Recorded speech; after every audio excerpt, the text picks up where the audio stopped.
Welcome to the latest episode of our podcast series for financial advisors.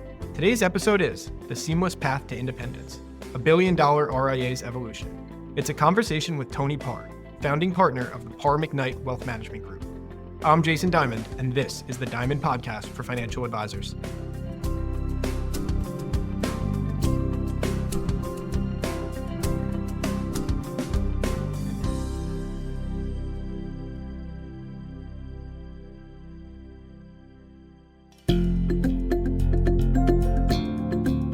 At Diamond Consultants, our mission is to help advisors live their best business life. We want every elite advisor to find exactly the right place for their business and their clients to thrive, whether it's at a wirehouse, a regional, boutique, or independent firm. As the industry's leading recruiters and consultants, we've transitioned more than $250 billion in assets under management in the past decade, and each year, 25% of transitioning advisors who manage $1 billion or more are our clients. If you'd like to talk, please feel free to give us a call at 908-879-1002. Are you a financial advisor who's curious about whether you're in the best place to serve clients or if there might be a better way to optimize your business for the future? Should I Stay or Should I Go is a new book that serves as a self-guided journey, walking you through the key steps that Diamond Consultants takes with our advisor clients, whether considering change or not. Visit diamond-consultants.com/thebook to learn more. Most advisors associate independence with leaving the wirehouse world entirely, launching a firm, changing platforms, and building from scratch. But what if there's another way? A path that offers the freedom, flexibility, and control of independence without stepping outside of your firm's ecosystem. That's the story of the Parr McKnight Wealth Management Group, a $1 billion-plus team that built their business at Wells Fargo Private Client Group, where founding partner Tony Parr landed after a series of mergers, culminating with Wells Fargo taking over Wachovia. Growing the business over time, Tony leveraged Wells Fargo's independent channels to slide into independence and create their own entity, their own vision, and ultimately their own future. In this episode, Tony and I talk about how they structured what he described as a frictionless move that preserved continuity for clients while unlocking real autonomy for the business. He discusses why they chose first to slide into Wells Fargo's independent broker-dealer channel, Finet, and then ultimately chose to build their RIA with First Clearing and Trade PMR. Tony also describes the transition process and offers his perspective on building a multi-generational team and how that influences their thoughts about succession.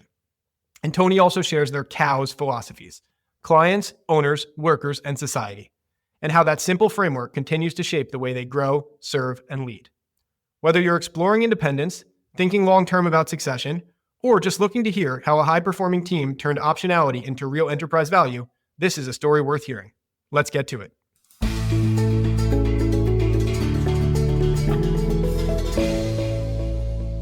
Tony, thanks so much for joining me today. Thrilled to have you here. Hey, Jason, thank you for having me. I'm so delighted to be here, and I'm super grateful to have a spot on your podcast. I've been a fan of your podcast for a long time. I moved out to farm country in Minnesota.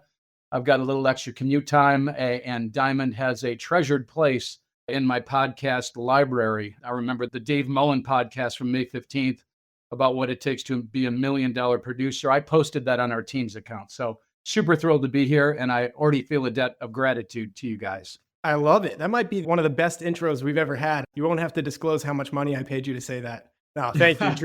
Truly, really appreciate the kind words. We do this as a labor of love because we believe in all the things you're talking about and exactly the types of questions I'm going to ask you. The purpose of this podcast, I often remind myself, right? Like, why did we do this podcast? And the purpose is to educate advisors and to arm them with objective information and tales from people who have walked the path before. So to that end, tell us a little bit about your background and specifically maybe how you got started in wealth management. Yeah, tales from 38 years in wealth management. Now, maybe I'll approach it both personally and professionally in terms of background. I'm born of a Swedish mother and a Cuban father, and I've lived in San Juan, Puerto Rico, Mexico City, and Minneapolis since I was 10 years old, 1976, with a brief stint at Boston University. My mom emigrated here from Sweden at 18 years old. And I remember sitting around the breakfast table on Sundays, and she'd pull out the newspaper, and she was clipping coupons so she could live within the budget that my dad gave her every month. It was a patriarchal household, but I remember just admiring my mom for doing that. We lived in a nice house, and she was still clipping coupons looking for the best value. And I feel like that kind of translated into this career. Now, my dad, he was born in Havana, Cuba, and my family on that side was actually involved in the Cuban dictatorship before they became a communist society. My grandfather was involved in the military. So when Castro came down from the mountains in January of 1959, my dad had to leave everything behind. And that was a 300-piece gun collection, a country club membership, a boat, couple sets of golf clubs, a nice house in Havana, a 1,000-acre farm in the country. And he showed up in Florida with nothing. So just to have it all and then lose it all, I feel like that translated to this business too, because we've got this philosophy of preserve and protect and conservatively grow our clients' assets. I never want a client to have to experience the thrill of building a pile of wealth and then the discouragement of having a major setback like that. So that's a little bit of the personal background. Professionally, I'd have to go in the Wayback Machine to 8th grade. I was one of 2 kids selected to have an internship at Smith Barney, an old firm that was eventually merged into Morgan Stanley. And what I noticed there, Jason, was that the guys wore nice suits. They drove nice cars. It was warm in the winter, cool in the summer. There was no heavy lifting. They didn't get any dirt underneath their fingernails, and they seemed to get paid for talking on the phone all day. So that was 8th grade, and that planted a seed. My later exposure came after my mom was diagnosed with MS. I had this crazy summer job working at a grocery store warehouse on the graveyard shift, and I had a quota. It was a grind. I did 3 summers there, but it was interesting. I learned a lot there. I learned about resilience. It was like I slept all day. I got up, I putzed around for a couple hours. Then I showed up at the warehouse at 9 p.m. and I had a quota. I had 1,200 boxes to throw. I learned resilience. I learned that I had to pull an all-nighter every night. I learned about planning and detail. You had to plan your order. You couldn't put the toilet paper on the bottom and the jugs of vinegar on the top. You'd have a spill in aisle 4. So it just relates to being detail-oriented with clients and having the right structure to the portfolio and the plan and the relationship. And that detail often involved grocery store orders of 200 items. And you had to get it right. Otherwise, you heard about it the next day. So after 3 summers of doing that, I decided that mom was ill. I didn't want to work all night, sleep all day. So I walked down Main Street in Wayzata, which is a tony suburb of Minneapolis. I landed an internship at a regional firm called Piper Jaffray. It was a premier regional firm. And I worked in the mailroom. I matched up trade orders with confirmations. Jason, I basically did anything that other people didn't want to do. And when I graduated from college, I went back to my friends at Piper and I got enrolled in the account executive training program. Now, account executive sounded like a glorified name, but I basically became a stockbroker, calling people on the phone with the hot idea of the day. You always had a growth idea, a tax saving idea, or a high income idea. And I became part of 2 different, slightly dysfunctional teams before venturing out on my own. And then the quality of life went down. I had success in the business, but my quality of life went down. And I learned leverage by hiring interns. And fast forward to today, I believe half of our 15-person team are former interns of mine. So Jason, that's a little bit about the background that led me to wealth management, both personal and professional. Super interesting. And I love how you tie the personal experience, like how it shaped basically who you are and how it led you to be the advisor and the person you are today. Can you also now provide a little bit of context on the business? So Parr McKnight, and give me a little bit the services you provide, who you serve, and some size context as well. Yeah, absolutely. Parr McKnight Wealth Management Group. We're based right in downtown Minneapolis. We are a 15-person ensemble team. And I think it's important, a lot of your listeners probably know ensemble versus silo, but ensemble means we all work together. We all sing from the same hymnal. We all have the same philosophies and strategies and processes. We collaborate together versus a silo approach where you might look at a team picture of a 15-person team, but it's actually 6 different advisors with their own support people and their own clients. And there's not a whole lot of cross-pollination, if you will. So we are a multi-generational firm. We're planning first, which is evidenced by the 7 certified financial planners on our team.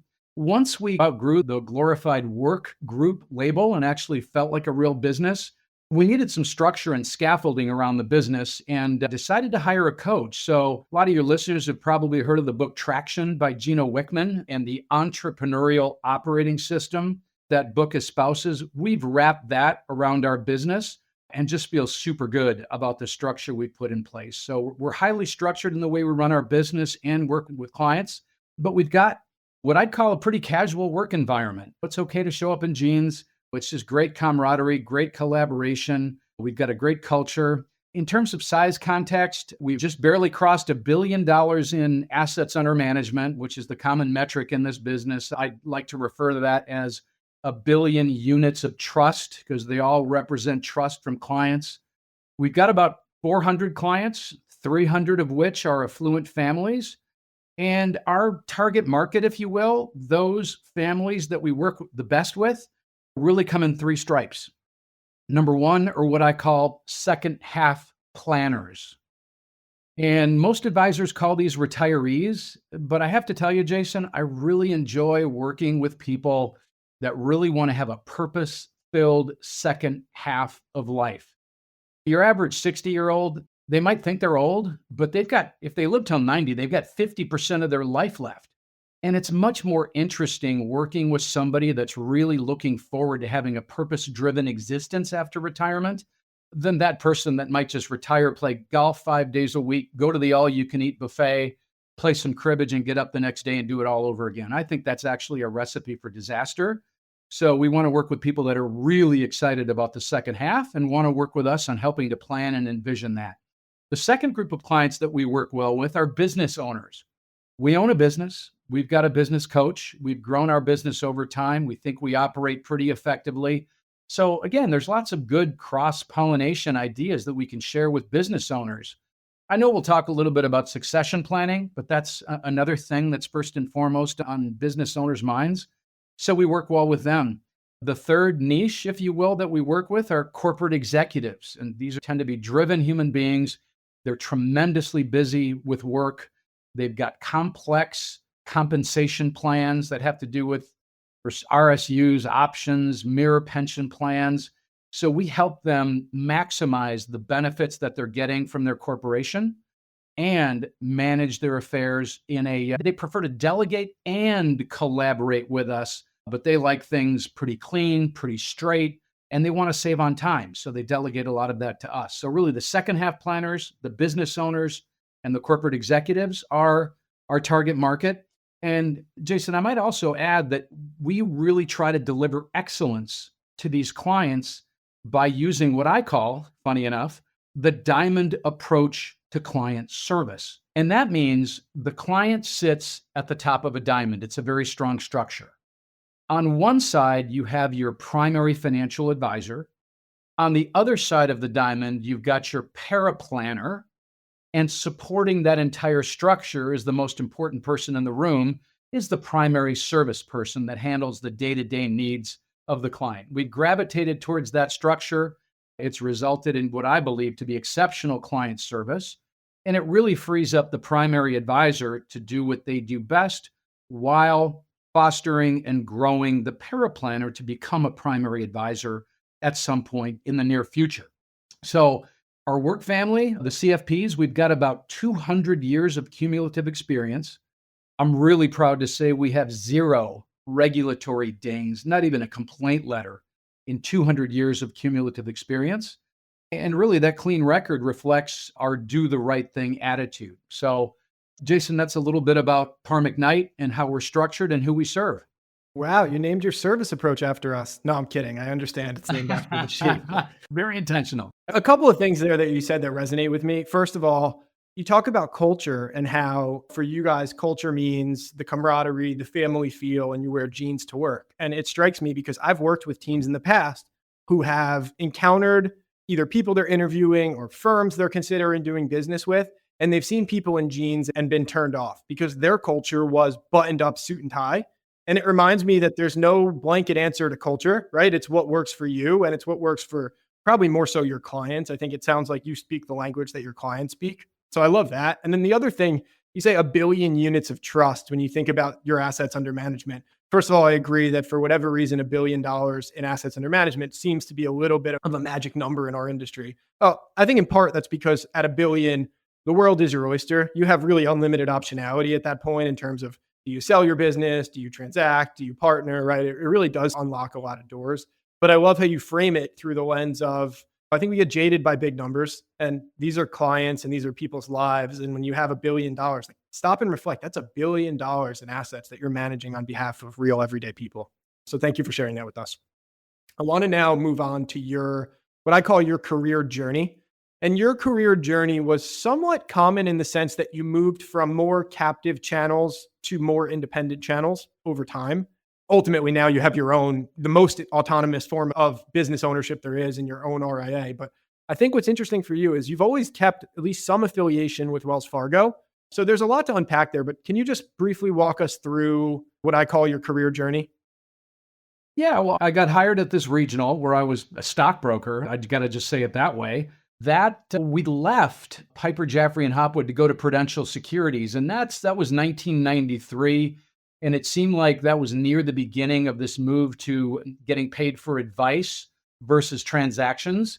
Prudential Securities merged with Wachovia. A.G. Edwards was folded in. And then Wachovia became one of the casualties of the 2008 crisis. And I remember, Jason, falling to my knees and shedding a tear.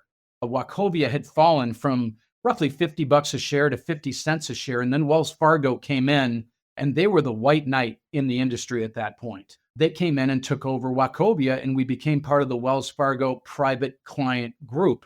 And I worked in a big building in downtown Minneapolis. I was a big branch manager, I don't know, probably 50 or 75 advisors down there. And Wells Fargo, bless their hearts, they've got just a wonderful channel-to-channel operation where you can move and achieve greater independence as you establish your business and as you nurture your entrepreneurial spirit. So within the branch, we were allowed or approved to go to something called profit formula.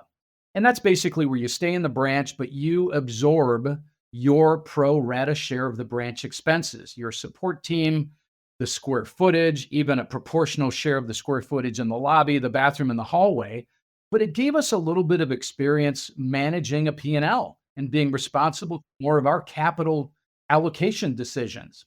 So after we did profit formula, then we were allowed to navigate to FINET, which is the supported independence channel of Wells Fargo. And I remember walking out the door on a Friday afternoon and showing up. We're about 4 blocks away in our new building, Parr McKnight Wealth Management Group. We had a stacked stone wall. We had our own signage, and I got emotional. And I just thought for that moment, this is ours. Now, it's not entirely independence. I said supported independence. And the two things that we still worked with Wells Fargo on, they still were our compliance overlords, and we were still beholden to their technology stack. So it was good. I mean, we kept growing the business. We kept delighting clients to the best of our ability. But then as our multi-generational team was taking shape and the younger people started having more of a voice, we became aware that there was a lot more to this fintech revolution. And how could we remove the friction from our business by employing the latest technology? How could we maybe liberate ourselves from these corporate compliance departments that, Jason, they're hamstrung to a certain extent because they have to cater to the lowest common denominator of advisor. And I can tell you, 200 years, no compliance dings, not a complaint letter. They still paint everybody with the same paranoid brushstroke, and they live in an atmosphere where they live in fear of being sued. And we're a little creative, we're a little edgy, we push the envelope in an ethical way, and we just got rubbed the wrong way. I mean, just to give you an example, I wanted to put out an email to clients that just advertise short-term treasury bill rates, which were then in excess of 4%, they still are, versus the bank deposit sweep, which was paying a rounding error from 0. It took me 90 days to get approval. It just became frustrating, and because of the energy and enthusiasm of the young people on the team, I think we accelerated our move to independence. And just kudos to Wells Fargo. Every Monday afternoon, after we announced that we wanted to become a registered investment advisor and made our commitment, to stay within the Wells Fargo ecosystem, at least for custody of the assets. Every Monday afternoon, we had a Zoom call, and it was the new entity, First Clearing and Trade PMR, and the old entity, Wells Fargo, working together to remove obstacles, to help us with problems, to help sort through the issues. It was just an easy, low friction way to become fully independent. And first and foremost, throughout all of those processes, we thought of our clients, right? If you sneak out the door on a Friday afternoon and you go from the private client group to go set up your own RIA, you had to sneak around in the middle of the night and get your site set up, buy your technology, put in your systems. Your firm couldn't know about that. And then you sneak out and your accounts are distributed to everybody, all your former friends. And then you've got to call clients and say, hey, I made a change. Expect a blizzard of paperwork, and you have to repaper everything from custodial accounts to 529 accounts to retirement accounts, trust accounts. It was a nightmare. When we moved, we had clients that had to sign 2 pieces of paper, and we did it DocuSign. It was an investment manage agreement and a consent form to change custodians within Wells Fargo. So it was little by little. There was no big bang, no big disruption. And I just feel everything happened in its due time. So glory to my team who helped with all this. Everybody wore multiple hats. But Jason, that's a little bit about the journey from stockbroker to fully independent.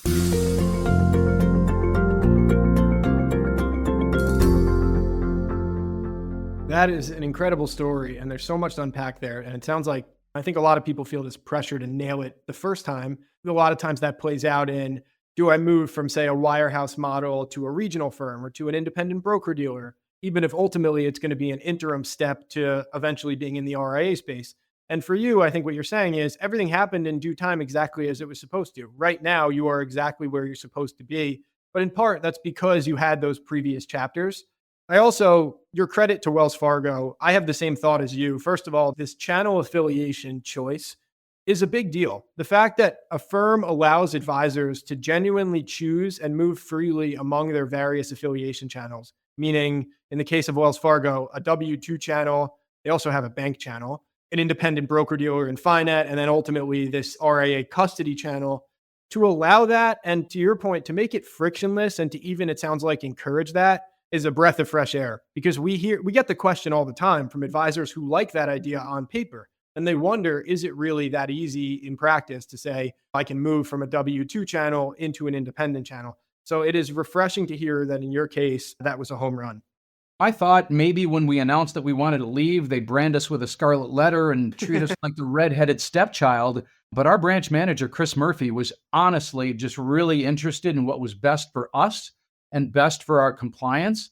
And actually, Jason, I think they were a little tired of me because I was an agitator for advancing their technology along the way. And I love the people there, and they're hindered by a little bit of their bureaucracy. But it was always, well, that's a great idea. We're looking at it, or we're thinking about it. And that's corporate speak for we're really not doing much. And you have to have some empathy for these big firms, because what they're doing is they're taking these enormous legacy technology systems and then really trying to lay new systems on top of that. So it becomes like this patchwork that just didn't really work as well for us. So we feel great. We removed the friction and just really elevated the client experience. Again, kudos to Wells Fargo for allowing that. It blew me away that they would volunteer every step along the way to compress their profit margins.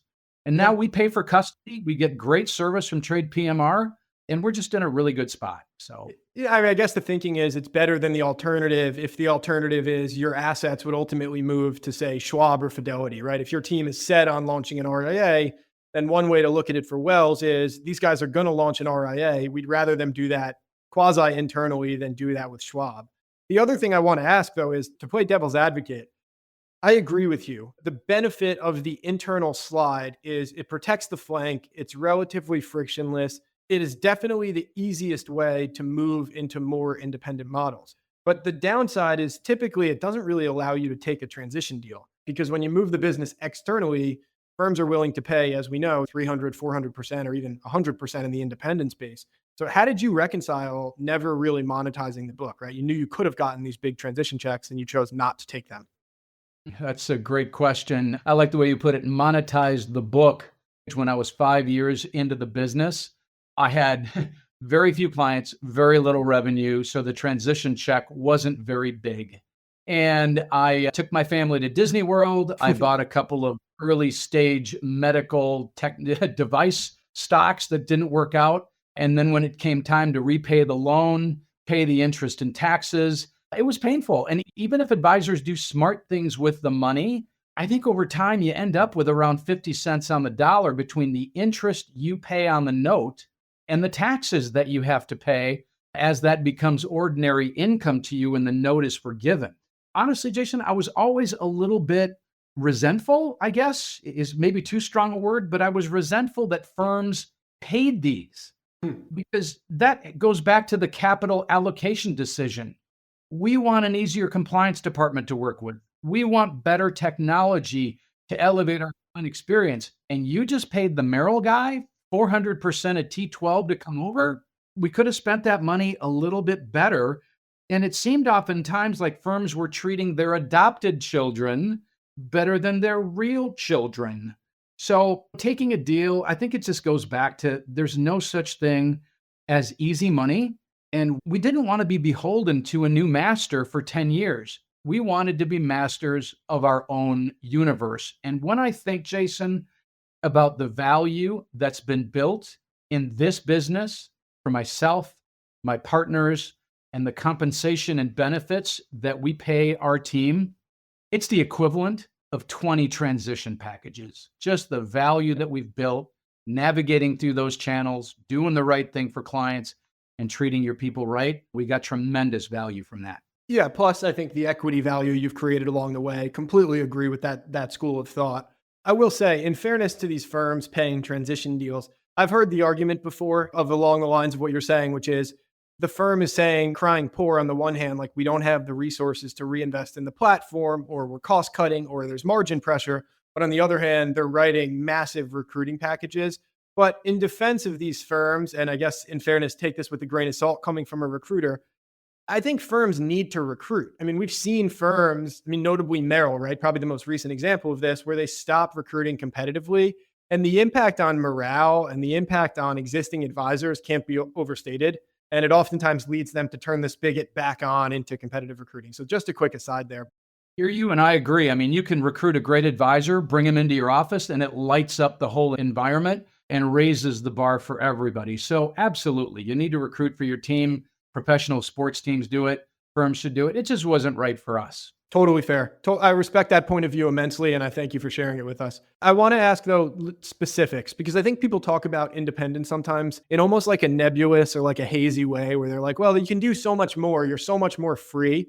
But what are you actually more free to do in your day-to-day? So give me some things that you can do now that you couldn't do in your previous channels of affiliation. Yeah, I would. Maybe I'll answer that in 3 different categories. Let's talk about technology. Let's talk about client communications, and let's talk about operations and compliance, maybe in one blob. When you go independent, you get 100% payout, or at least that's the payout we're on right now. Now, we are not making any more margin or putting any additional dollars in our pocket. We unleashed a budget of about $300,000 on new technology to operate the firm and to elevate our client experience. So I don't know if you mentioned specific names on the pod, but we installed Orion, which will eventually allow us to go multi-custodial. And we'll pick up another partner like a Fidelity or a Schwab. It's just the beast of a software package that can do incredible things. And we're just scratching the surface, and we're in amazement at what that can do for our business and reporting to clients. Another aspect of Orion is the reporting results to clients. The performance reports are customizable. It's incredible what we can show clients. Trading, discretionary trading for client portfolios is a breeze using Orion. And one of the things that used to drive clients nuts is if they had, let's say, a $4 million rollover, and we wanted to have a strategy that invests in small and mid caps, and maybe a rising dividend strategy, and then maybe a laddered fixed income strategy, and maybe an aggressive strategy. We'd have to open up 5 different accounts for that one rollover in the same registration. In other words, it's an IRA, but we had to open up 5 IRAs. Orion allows us to sleeve those portfolios, have one account, and it's just more simple that way. I guess the better example is in like a revocable trust where you'd only have one tax reporting document for that account. But if they go to their Orion portal, they can see how each of those strategies is performing separately. So Orion's been amazing. We're a true contact management system, Wealthbox. We can customize workflows to deliver greatness to our clients and to remove the friction internally. It's got incredible reports that put out our KPIs with the push of a button. And so many times these contact management systems at these big firms, they're not contact management systems, they're surveillance systems. So we finally feel like we've got a true contact management system. Right now, we're working with Jump AI. We're just doing a pilot. We're going to pick it up. It's an amazing artificial intelligence inspired note taker that creates a summary of the meeting, a follow-up email, and automatically feeds the tasking into our contact management system. Tremendous time saver. One more on the technology front, FP Alpha. We're using AI now to scan clients' tax returns, their estate planning documents, and their insurance documents to get a distilled view of what's going on in those documents, advise the clients on strategies, and make it simple. So just a tremendous time saver there. So Jason, that's a little bit of the technology. Client communications and compliance is another one. When we were in the captive environment, we had one website provider for the entire firm. Now we can do our own website. Updates take overnight, so not 6 months. And we've got somebody on the team that's a marvel at doing that. So we've got a great website, a robust pattern of updating that website, because the only thing worse than no website is a stale website. It was too clunky in the captive area. It's a breeze now. Social media, our social media presence has expanded exponentially now that it's gotten easier. We've got a YouTube station. I just did a webinar for clients about 2 hours ago, and within a day or two, that's going to be up on our YouTube station. We did a webinar on crypto. It had, between attendance and views on YouTube, 200 people. So we're getting that exposure and leverage that we couldn't get being captives. Levitate, we're using Levitate for client engagement to manage our campaigns. It's got suggested communications for clients. You can run the communications through AI to give it your own flavor. Texting is easier. Zoom webinar we didn't have. So just incredible additional ways to communicate and light clients up. And in the operations area and compliance, for my webinar today, it went to our compliance person. We have a private compliance attorney. It went to them yesterday, and we had it back same day. It was like a 3-hour turnaround. They know us. They know our record. They know we're not trying to pull a fast one on anybody. So it's not catering to the lowest common denominator. It's catering to us. And they know us, and they approve stuff a lot quicker. So that's a good thing. Staffing, we can hire and fire, and there's no mandates, and there's no quotas. And I remember you need $1 million in production to have your own support person. No, you don't. We get to decide. The other thing that I love about being independent is we can put together our own benefits program.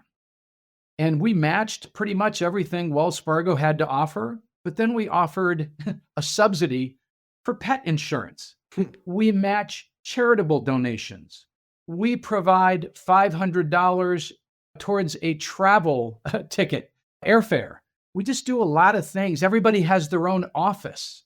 Everybody has heated parking, which year after year is the #1 benefit here in Minneapolis. We like to take our polls in the middle of January, but we've got heated parking. Those things are unheard of in the wirehouse. Advisors in Florida right now are like, what is this guy talking about? Heated parking.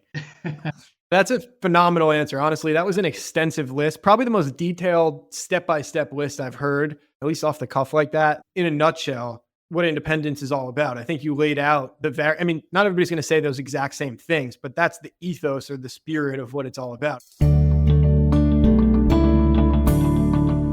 I'm curious, when you do something like this, do you tell your clients each step along the way? Because ostensibly the assets are staying in a similar place. Like, how much client explanation is involved? How much paperwork is involved? What is that process like? And what was the reception like on the part of your clients? Yeah, well, just the bottom line KPI on that one is 99.99% of our clients came with us. There was one that was left behind and they were just unresponsive because they'd been relatively unresponsive for the last 5 or 10 years. So it's not, Jason, what you would call regretted attrition, but the communication was very thoughtful and consistent and deliberate. And if I were to summarize, it's we were tuned into WIFM radio, which is what's in it for me from the client's perspective. So, Mr. Client, we're going independent. We're going to have all kinds of new technology, and we're doing that so that we may elevate your experience in the following ways. And people were just excited. Not to rag on Wells Fargo, but they were like the poster kid for bad news for a long time. And Jason, that was tough because we do the right thing. And if Wells Fargo steps in it, we were tarred with the same brush. And they had some criticism heaped on them, some fairly, a lot unfairly. They became the poster kids for beating up on financial institutions. So I felt some empathy and sympathy, but we were tarred with the same brush. And I had one client in particular that several years ago said, when you end up somewhere else, I will put a bottle of champagne on your doorstep. So if you do things for the right reason, right? You don't want to do what you do just for the money. If you do it to enhance the client experience and to remove friction for your team and explain that thoughtfully and clearly with benefit statements for your clients, they'll come along. They'll come along gladly. And they all did. What about logistically? Like, was this a repaper at any step of the way? Because I think we get that question from our audience sometimes. I know we get that question sometimes about, is it really as easy as we're led to believe it is? Yeah, well, for us, I'm not going to say it was easy because there was a lot of thoughtful communications going on. There were some slip ups with DocuSign. We can do this, we can't do that. There were some changes midstream, so we had to adapt and overcome to some issues, but you always have to do that. But when you have a DocuSign that asks the client to sign an investment management agreement, and you have a DocuSign that says, we would just like to lift up your investment shoes from a shoebox called Wells Fargo and put them in a shoebox called First Clearing, and it is still in the Wells Fargo house, there really is not a lot of resistance to that. So we made it as easy as possible. And again, kudos to the team for just delivering a white glove experience to clients.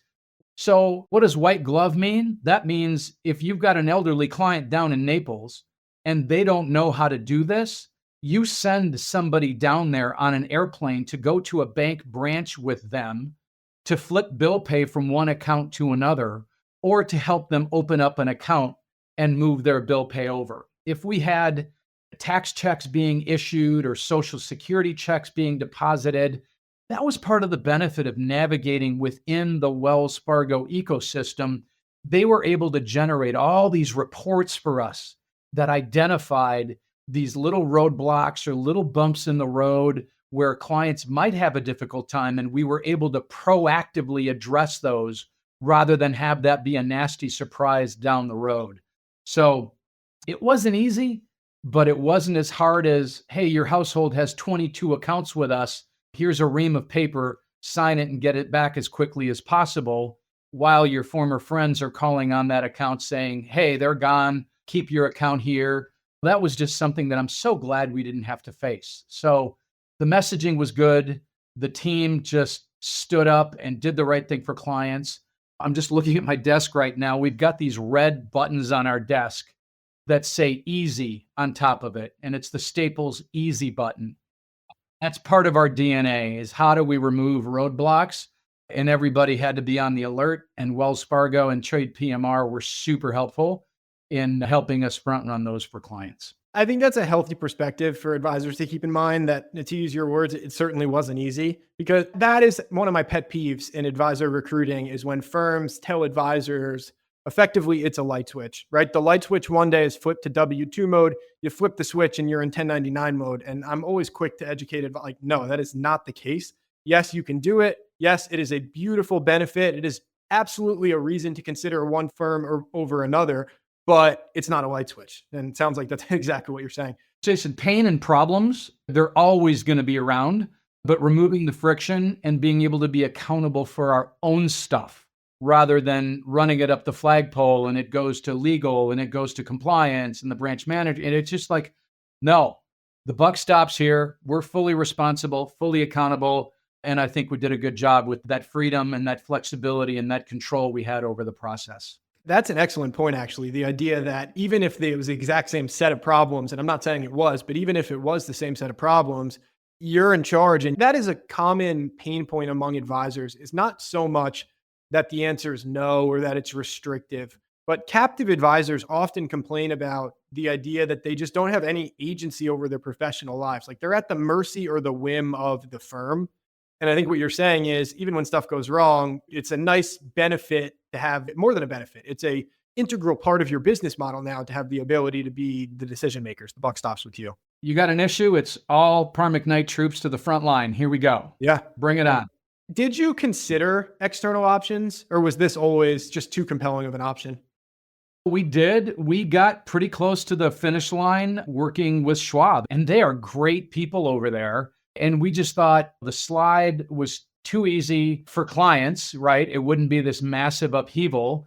And with the technology that we put in place, now we can methodically go about becoming a multi-custodial firm and maybe bringing on a partner like Schwab or like Fidelity. But that doesn't mean there aren't other options. We got introduced to Sanctuary, to Dynasty, to Rockefeller. Some firms are private equity backed. Others took a portion of your practice and a lower payout. Some had the pre-designed tech stack, the internal compliance.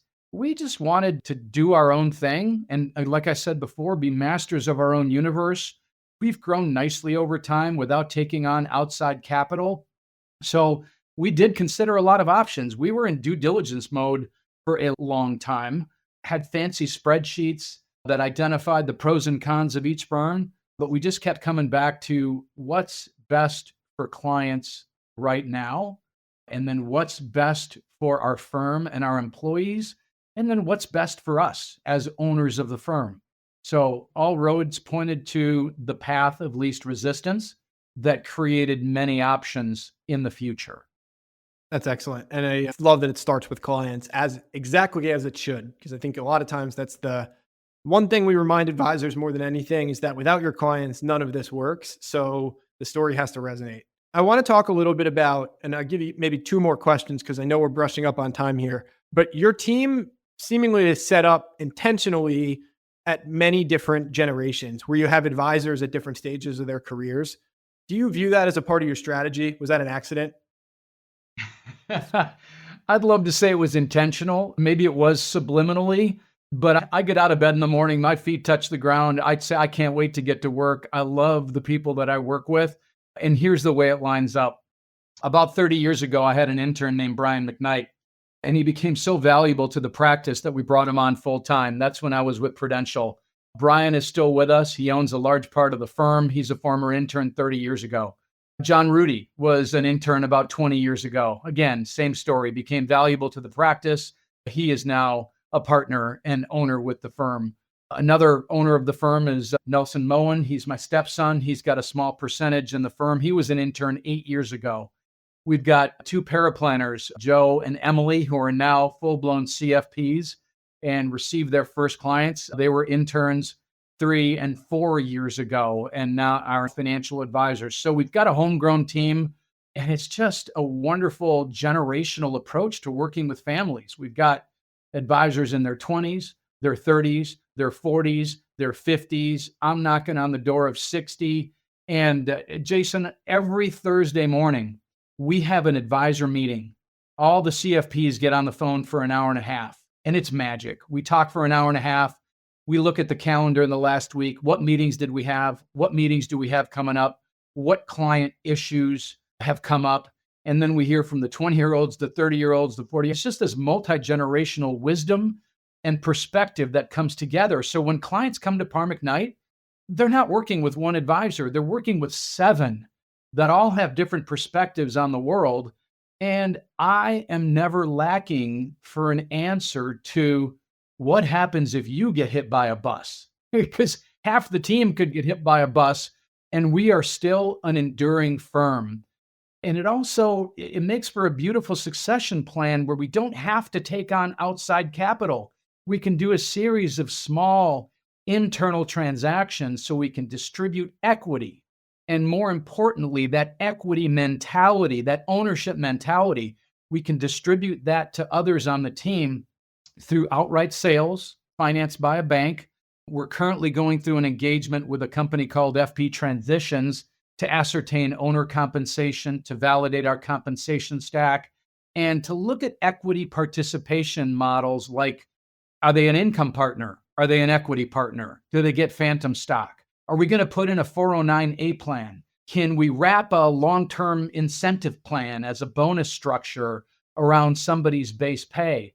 So we got a great multi-generational team. And one of our slogans is, allow our family to serve yours. And it's so exciting to come to work every day with that type of a structure and those type of people that all share a common philosophy.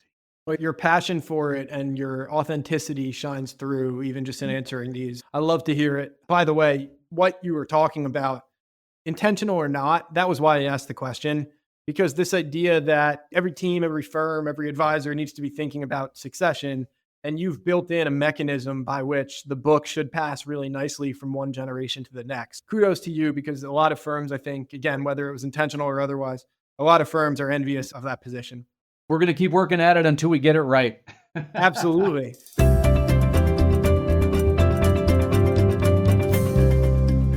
My last question for you, and please, I hope you'll give me an answer, not just growing in assets, but what does Parr McKnight look like in, let's say, 5 years? Like the next chapter, obviously everybody wants growth. It'd be great to get to 2 billion, 5 billion, 10 billion. But beyond that, tell me what excites you.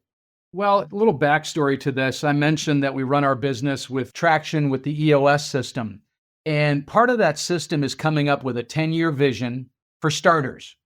Number two, then you want to figure out where you're at in 3 to 5 years if you're on track for that 10-year vision.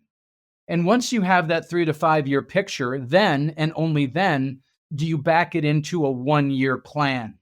And from that 1-year plan, you look at rocks or quarterly projects that each person on the team is empowered to do and held accountable to do that propel the firm towards that 10-year vision. And as we were working with our coach on our 10-year vision, he said, "What's your number?"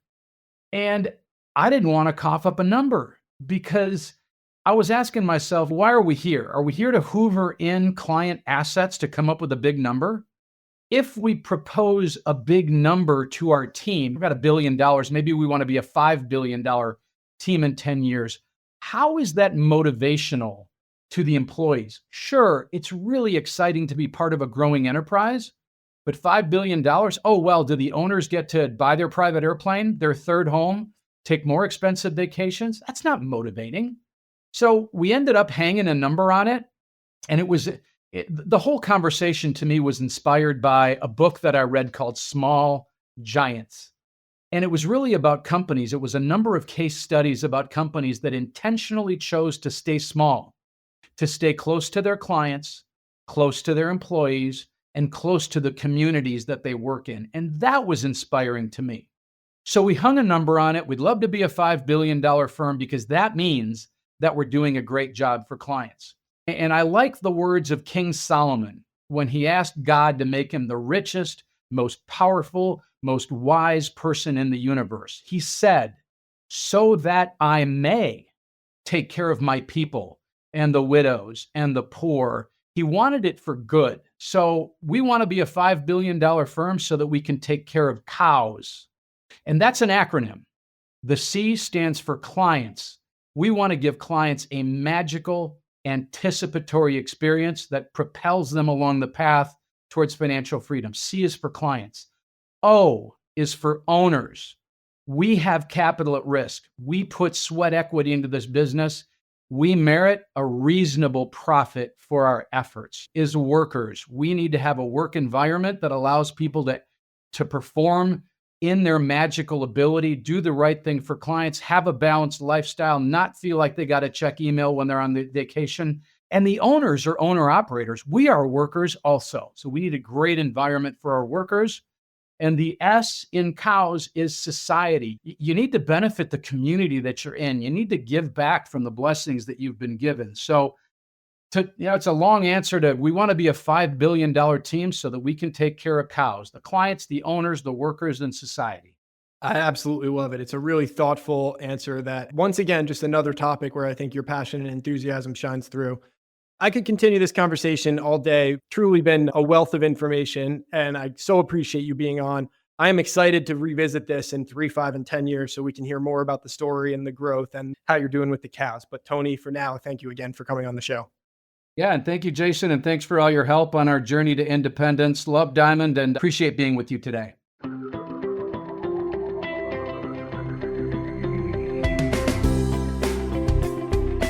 As a financial advisor, you hold yourself to the highest standards of integrity, honesty, and credibility. You are successful because you take your professional responsibility seriously and are dedicated to your clients. But are you living your best business life? Are your goals aligned with your firm's, or could a better option exist? Should I Stay or Should I Go is a book written with you in mind. It's a self-guided journey that walks you through the key steps that we take with our advisor clients. This strategic thought process and roadmap to professional self-discovery is designed to help you ask the right questions and think critically and objectively, whether you're considering change or not. Learn how to get your copy at diamond-consultants.com/thebook.